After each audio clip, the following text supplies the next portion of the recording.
Hey there, I'm Bailey and welcome to my channel where we discuss all the tips and tricks necessary for you to live a life of adventure. Now I'm assuming because you clicked on this video that you are interested in finding ways to save money for your thru hike without working a whole bunch of extra jobs and side hustles. Now fortunately for you, I too have been in this dilemma at one point in my life or another, and I've actually found a couple really interesting ways to save a lot of money for my thru hikes, whether it's through gear, saving money on gear, or actually winning extra cash. So I'm going to be talking about my tips today on ways that have helped me that are pretty easy for you to replicate so you can go out and have a lot of fun on your adventure without having to worry so much about finances. Alright, so tip number one is to apply for adventure grants. So if you've never heard of an adventure grant, essentially like an organization or a person decides that they want to give back or they have money they want to get rid of. So people can go ahead and apply and say, I'm going on this type of adventure. And they say, I like this person, sounds interesting. Here is $500 for you to help you with your adventure. Now do note that most of these adventure grants are not to be used on like commercial things like running. If you're running or if you're sponsored, you usually can't apply. However, if you are just going out on an adventure like hiking the Appalachian Trail, Crest Trail, Continental Divide Trail, those are all usually pretty good to go. I first heard about this from a podcast that I was listening to in like early 2019, and I applied for a whole bunch in 2019. Didn't actually win any, but I did actually win one last year before hiking the San Luis Loop. So the adventure award that I won was the Seek Your Adventure Award through Fort Lewis College. I'm currently a student there at the moment working on my master's degree. And so I was able to apply through our Outdoor Pursuits Club, and I actually won because my adventure, which was the San Luis Loop, fit all their criteria of being sustainable, taking place in Colorado in the Southwest, and being an original or unique adventure. However, fortunately for you, I've been looking into this once again, and there seem to be more and more adventure grants popping up and sponsorships popping up for people that are planning on hiking long distance trails. So what I've actually gone ahead and done is I have created a working document where I'm compiling all these different adventure grants for people, and I'm having them listed by date, because one of the things I found really annoying was when I would apply for these, I would like find one and get super excited. So I was like, oh, this is a whole bunch of money, like sounds perfect. And then I'd look at the date and the deadline was like 3 months ago. And I was always just like, why? But the good news for you is I'm putting them all together so you can see which ones are kind of in your frame, like window frame of when you're looking for them. I'll have some information about like criteria so you know whether you even match the criteria or not, as well as the dollar amount. And then you can click on the link from that and go ahead and apply. So if you are interested in getting a copy of this document, which will be updated, like if you want a copy, you'll be able to look at it forever and see updates, then go ahead and check out the link in my description so you can get a copy of that so you can apply for free money for your trip. Because that's basically what it is. It's like free money. So why not, take advantage, spend 20 minutes, apply for one of these, and it could really make a big difference on your trip. Okay, so my second tip is maybe not something everyone wants to hear, but that is to cut back spending in your everyday life. So kind of like with backpacking, how one of the best ways to lighten your pack is just by leaving stuff at home. One of the best ways to save money is to just not spend money. Now you might be thinking, hey, like I don't really make a lot, it's hard for me to save, and I get that. Like my last 3 thru hikes, I literally was like making poverty level income. I have a lot of hacks to save money, and it's not always fun, but there's a lot you can do to actually put extra money in your bank account. Now, if you have like a nice salary and make a nice income, then that makes it even easier that you can just put some of that away without thinking about it. So what kinds of things do I do to stop spending money? Now, the first one that I have been doing recently, which is rather painful sometimes, is I have my heat turned down literally as low as it will go. So if you've been following my channel, you know that I live here in Alaska where heating is crazy expensive.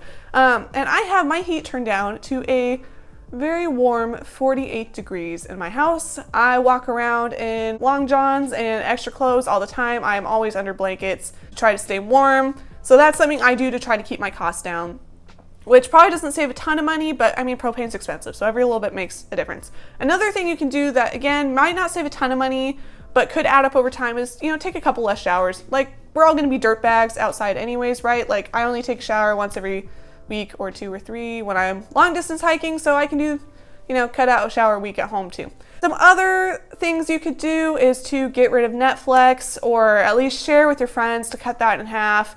I definitely mooch Amazon Prime off my family, so I don't have to pay for that, and that's how I get my free TV or watch YouTube where it's free instead. There's all sorts of things you can do. I will say another really good way to save money is to not eat out. So every time I see a restaurant and I just really want to eat out that night and not cook, what I do is I think about, would I rather eat that McDonald's burger now or in 6 months when I'm in Chama, New Mexico? And it's just, I don't think there's McDonald's in Chama actually, but still, like, which one would I rather have? And to me, I know that when I'm going to have major hiker hunger, that cheeseburger is going to taste way better after a week plus of hiking than it will now, and so I forego it so I can have a better trail experience down the line. So that's another like little tip for you there, a bonus tip if you will, that if you are trying to decide if you should spend money on something now, think about, would you rather have that thing now or in 6 months on your, super epic through hike adventure of a lifetime. So that's one thing I do. Now tip number 3 kind of goes along with that, and that is, if you are a renter like I am, then find a way to not pay rent. So there's a couple different options of ways you can go about this, and I call this like overall house hacking for renting and mortgages, and we're going to talk about mortgages in a minute if you own your home. But for renting, one thing you can do is to find some sort of living situation where you exchange some help or a little bit of labor, a couple hours a week, in exchange for free rent, also usually free utilities, and honestly there's been a couple times where I've even gotten free food and groceries out of the deal. So to me, even though that's still working, which you might be saying right now, like, wait a second, you said we wouldn't have to work extra jobs. Yes, I get it, like this is still work, but 3 or 4 hours of extra work a week for several $100s, maybe even $1,000 depending on where you live, that's a pretty big, that's a pretty big difference. So what you can do is, if you live in a rural area, try to find someone that has like livestock or a farm or a kennel or something, and you can basically be like their live-in assistant. So you go out and help do chores, like the nightly chores or whatever, before you go to work or before you go to bed, or both at night, in exchange for a free place to live. Another thing you could do if you live in a more urban area is see if there's some sort of person, like an older person that just wants extra help around their house with like upkeep or like gardening or that kind of thing, and you could exchange that for staying in their spare bedroom. Of course, that means you have to have a roommate, but I mean, to me, that's even cheaper than having a roommate in your rental, depending on where you live. That's a very, very good way to save money. I know that's something I spend a lot of money on right now that I haven't in the past, is on rent. So if you can cut that out, that'll save you a boatload of money that can go to your through hike instead.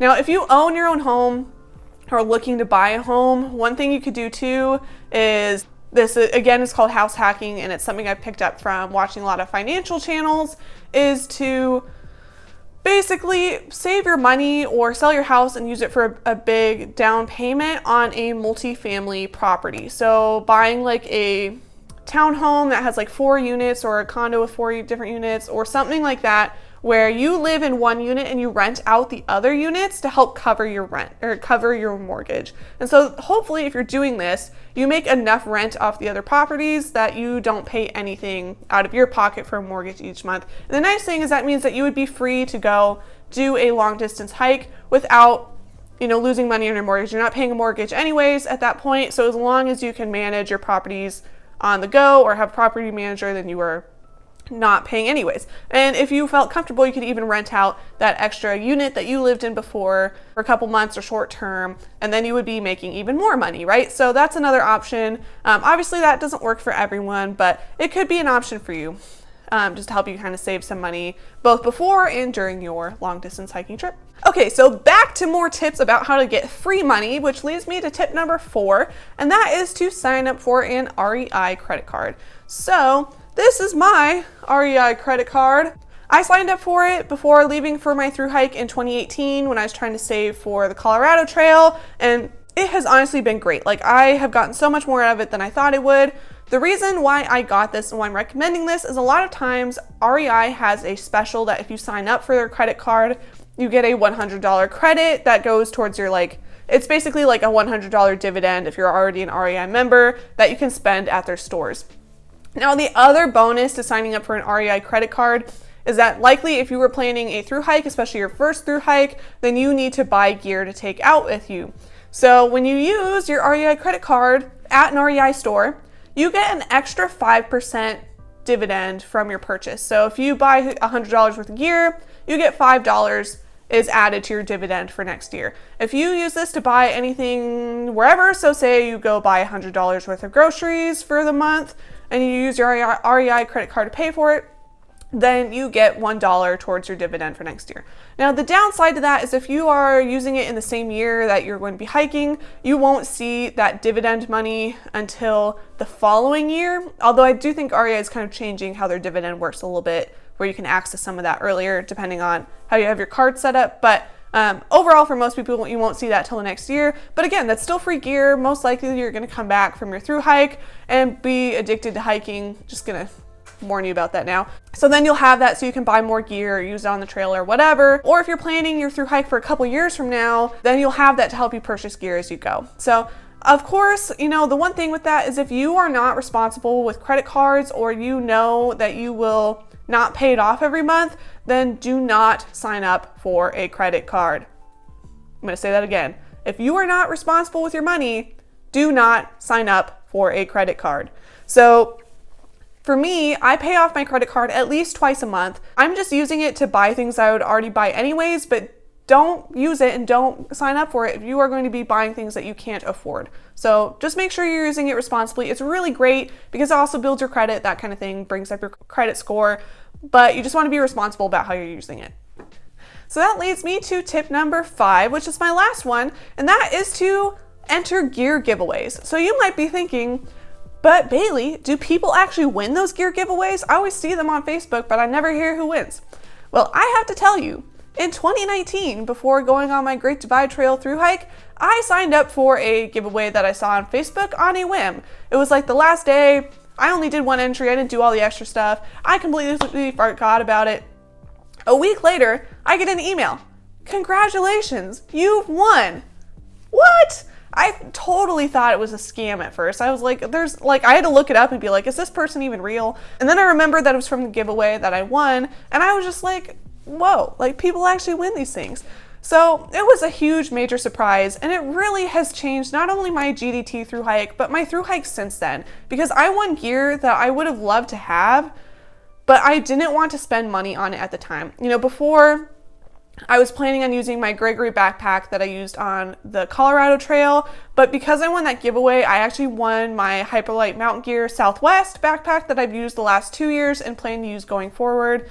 And so that made like a really big difference, especially with all the bushwhacking I did on the GDT. It just like took my gear to the next level. I also won my Montbell Puffy that you've probably seen me wear on some different videos. I won a pair of Ultra Lone Peaks that I was able to take for half my trip, which was nice. I had those. I also won in that same giveaway, like this is all the same giveaway, I won this pair of Scarpa mid-top waterproof boots. So these have been really nice to have. I won tons of other small stuff like Green Belly meals, this Montbell wallet, like all sorts of weird, cool stuff. So it was just super nice and unlooked for and unplanned for, but it made a really big impact on the comfort of my hike and enjoyment overall of my last 2 Thru-Hikes and probably on my Thru-Hikes going forward. So I would say with that, don't expect to win, but you might as well apply because it only usually takes a couple minutes, if that, maybe like 1 or 2 minutes to just put your name in. And if you win, then it's just a nice extra surprise. So I will say along with that, like the other half of tip number 5 is a more actionable item that you're more likely to actually get, and that is to sign up for gear ambassadorships. So a lot of companies offer ambassador programs where if you have a good social media following, so say you have a lot of people following your hiking account on Instagram, or you have a hiking TikTok that's really popular, then you can go find companies for gear that you are actually interested in using. You find their ambassador program, show them that you are a content creator and that you have lots of content out on social media, and then apply, and then hopefully if they like you, they will accept you to the program and usually give you free gear or major discounts to use their gear, as long as you are repping them by, creating content on your page as well as content for them to use on their own page depending on the company.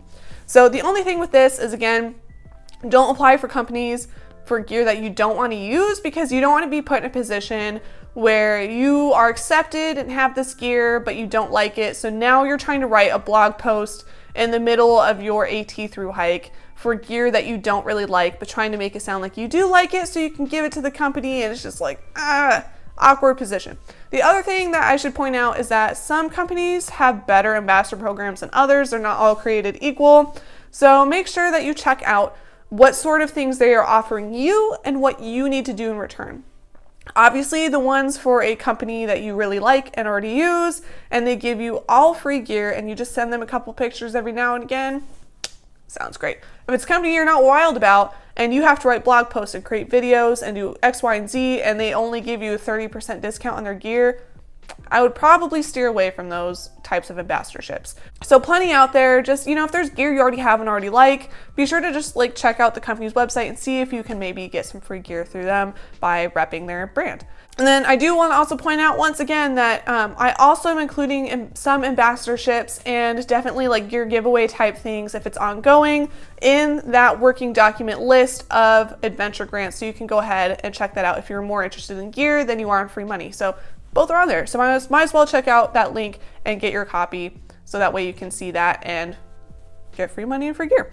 So last thing, if you are trying to decide what kind of footwear that you would like to use on your thru hike so you can go ahead and find ambassadorships and free gear, be sure to check out my video next on the different kinds of footwear. I talk about the pros and cons to help you decide what might be best for you on your thru hike. I talk a little bit about my Scarpas as well as my Ultras and what I like and dislike about both types of footwear, and to help you kind of make a decision for you going forward. But other than that, that's all I have for this video.